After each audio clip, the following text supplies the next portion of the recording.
Donald Trump nazval Európanov zlomyselnými impotentmi. Vyjadril sa tak novinár, ktorého citoval americký prezident. Trump musí ukončiť vojnu medzi Ruskom a Európskou úniou. Američania dosiahli svoj cieľ. Podstatne vytlačili Rusov z európskych trhov s ropou a zemným plynom. Americká ekonomika získala väčšiu stabilitu a zároveň utiahla opraty okolo európskeho priemyslu. Američania môžu teraz ovplyvňovať ceny energie v Európe. Boje o moc na trhu sa skončili.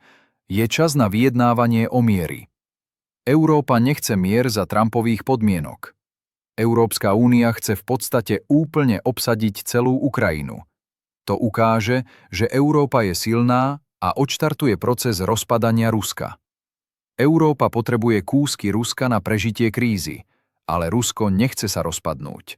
Situácia v Rusku sa zhoršuje a čoskoro Rusi vstúpia do bojovej fázy. Potom začne veľká vojna, v ktorej budú Rusi bojovať nielen s Európou, ale aj s USA.